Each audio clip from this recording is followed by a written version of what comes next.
Health টিপসে আপনাদের সবাইকে স্বাগতম জানাচ্ছি। আমাদের আজকের আলোচনার বিষয়, সামান্য উত্তেজনায় লিঙ্গ দিয়ে পানির মতো তরল পদার্থ বের হওয়ার কারণ কি।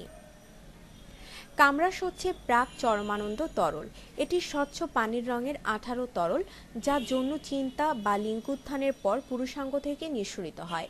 কামরসকে ইংরেজিতে প্রিকাম, ডগ ওয়াটার কিংবা স্পিড ড্রপও বলা হয়। কামরস এবং বীর্য প্রায় একই প্রকার তরল, এতে শুধু কিছু রাসায়নিক পার্থক্য আছে। এই তরলের পরিমাণ ব্যক্তিভেদে পার্থক্য হয়। অনেক পুরুষের এটি বিন্দুমাত্র নির্গত হয় না, আবার অনেকের তা 5 মিলিলিটার পর্যন্ত হতে পারে। অনেকে প্রাক চরমানন্দ তরল বের হওয়াকে সমস্যা মনে করে থাকে। আসলে এটি কোনো সমস্যা নয়। কামরসের কাজসমূহ: অম্লিক পরিবেশ শুক্রাণুর জন্য ক্ষতিকর। প্রস্রাবের ফলে মূত্রনালীতে কিছুটা রাসায়নিক পদার্থ থেকে যায়। কামরস সেসব অপ্রয়োজনীয় রাসায়নিক পদার্থকে নিষ্ক্রিয় করে শুক্রাণুর জন্য নিরাপদ রাস্তা তৈরি করে। অপরদিকে নারী যোনি সাধারণত অম্লীয়, তাই মূল বীর্যপাতের আগে এ তরল যোনিতে প্রবেশ করে যৌনাঙ্গের ভেতরের পরিবেশকে স্বাভাবিক করে, যাতে বীর্যের সাথে শুক্রাণু যোনিতে জীবিত থাকে।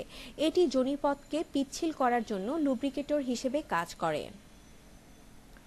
সমস্যাসমূহ: যদিও কামরস পরিমাণে অতি সামান্য, তবুও এর সাথে পূর্বের কিছু শুক্রাণু বেরিয়ে আসতে পারে। তাই নারী পুরুষের এ ব্যাপারে সতর্ক থাকা উচিত যে কামরস যোনিতে প্রবেশ করলে এর থেকেও গর্ভধারণ হয়ে যেতে পারে। কামরস থেকেও এইডস সহ অন্যান্য যৌনবাহিত রোগ ছড়াতে পারে। বিরল ক্ষেত্রে কোনো পুরুষের হয়তো অতিমাত্রায় কামরস নির্গত হতে পারে। যদি এমনটি দেখা যায়, তবে ডাক্তারের শরণাপন্ন হতে পারেন আপনি। ডাক্তার ডায়াগনোসিস করে সঠিক কারণ বলতে পারবে। তবে যদি কারো এ রস একটুও নির্গত না হয়, তবে তা কোনো বড় সমস্যা নয়। আলোচ্য ব্যক্তি মিলন সহজ করার জন্য ঔষধের দোকানে প্রাপ্ত লুব্রিকেটর ব্যবহার করতে পারেন। কামরসে সাধারণত কোনো শুক্রাণু থাকে না, তবে পূর্বর মিলন কিংবা হস্তমৈথুনের পর যে কিছু শুক্রাণু অন্ডকোষে রয়ে যায়, তা মনির সাথে বেরিয়ে আসে। প্রস্রাবের সাথে সব শুক্রাণু কিন্তু বেরিয়ে আসে না। ইসলামে কামরস: কামরস মূলত শরীরকে নাপাক করে না, মানে বীর্য নিঃসৃত হলে পবিত্রতার জন্য যেমন গুরুত্বপূর্ণ গোসল করতে হয়, কিন্তু কামরস নির্গত হলে গোসল করতে হয় না।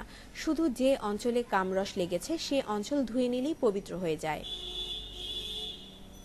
আপনার জীবনকে আনন্দময় করে তুলতে এবং বিভিন্ন স্বাস্থ্য টিপস ও পরামর্শ পেতে আমাদের চ্যানেল সাবস্ক্রাইব, লাইক ও শেয়ার করবেন। ধন্যবাদ।